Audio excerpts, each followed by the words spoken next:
Reservation with in reservation ये कहीं से जायज नहीं है, क्योंकि आज भी इतने समय के बाद आज भी उदाहरण एक दलित लड़के का ही मिलता है जिसको घोड़ी पे चढ़ने से रोका जाता है। कई ऐसे नाम हैं जो बड़े पदों पर है, पर अगर वो मंदिर जाते हैं तो उसके बाद मंदिर को गंगा जल से धुलवाया जाता है। तो आज भी भेदभाव छुआछूत के आधार पर हो। लोक जनशक्ति पार्टी रामविलास सुप्रीम कोर्ट में पुनः विचार याचिका दाखिल हम लोग करने जा रहे हैं ताकि सुप्रीम कोर्ट पुनः अपने फैसले पर मंथन करे। नमस्कार, द बिहार टॉप देख रहे हैं आप और आपके साथ मैं हूं विकास कुमार। देखिए, जब से SC/ST आरक्षण को लेकर सुप्रीम कोर्ट का फैसला आया है कि अब SC/ST आरक्षण में सब कैटेगराइजेशन किया जाए, यानी कि सब कैटेगरी बनाई जाए और क्रीमी लेयर लागू हो, तब से इसको लेकर के खूब सियासत हो रही है। लोक जनशक्ति पार्टी रामविलास के राष्ट्रीय अध्यक्ष, हाजीपुर से सांसद और केंद्रीय मंत्री चिराग पासवान ने भी अब इसके खिलाफ खुलकर सामने आना शुरू कर दिया है। चिराग पासवान ने इसको लेकर कड़ी आपत्ति दर्ज की है।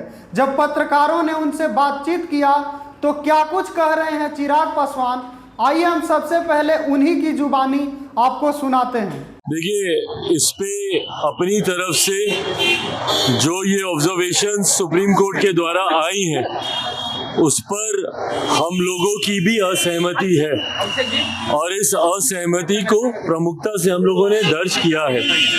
हम लोग इस बात को लेकर स्पष्ट है कि अनुसूचित जाति का आधार अनटचेबिलिटी है, इसका कोई शैक्षणिक आधार नहीं है, इसका कोई आर्थिक आधार नहीं है। ये जो भेदभाव जिसकी वजह से ऐसी कास्ट को संविधान में शेड्यूल किया गया और जो शेड्यूल कास्ट कहलाई, इनका आधार हमेशा से छुआछूत रहा है, अनटचेबिलिटी रहा है। ऐसे में इसमें क्रीमी लेयर का प्रावधान हो ही नहीं सकता।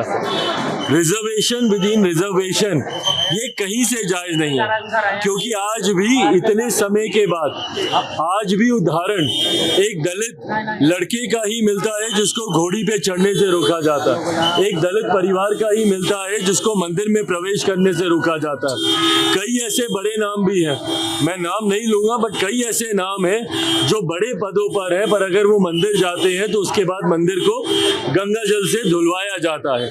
तो आज भी भेदभाव छुआछूत के आधार पर हो रहा है। तो ऐसे में रिजर्वेशन विद इन रिजर्वेशन हम लोग भी कतई इससे सहमत नहीं है और लोक जनशक्ति पार्टी रामविलास सुप्रीम कोर्ट में पुनः विचार याचिका दाखिल हम लोग करने जा रहे हैं ताकि सुप्रीम कोर्ट पुनः अपने फैसले पर मंथन करे। भाई, DMK और उनके तमाम नेता तो निरंतरता में, पूरी क्रोनोलॉजी आप चेक कर ले, निरंतरता में ऐसे बयान देते ही आए हैं। सनातन को डेंगू मलेरिया कहने वाले लोग हैं, सनातन को समाप्त करने के लिए कहने वाले ये लोग हैं।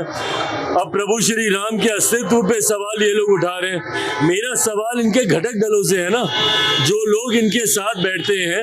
भाई, राहुल जी बताए ना, भारत की संसद में जब वो लहरा कर जब वो महादेव की तस्वीर को वहां पर दिखा रहे थे, अब जवाब दे कि जब प्रभु श्री राम के अस्तित्व पर भी सवाल खड़े किए जा रहे हैं तो सहयोगी के नाते इन लोगों की सोच क्या है। तो आपने देखा कि सुप्रीम कोर्ट के इस फैसले से किस तरह चिराग पासवान असहमत दिखे।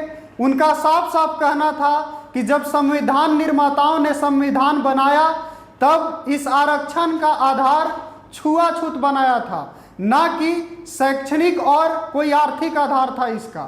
और आज भी दलित नेताओं के साथ छुआछूत होता है। जब वो मंदिर जाते हैं तो उन्हें मंदिर से निकलने के बाद मंदिर को धुलवाया जाता है। इसीलिए हमारी पार्टी जो है लोजपा रामविलास वो पुनर्विचार याचिका दायर करेगी सुप्रीम कोर्ट में, ऐसा चिराग पासवान का कहना था। आपने साफ तौर पे देखा। फिलहाल के लिए इस खबर में इतना ही।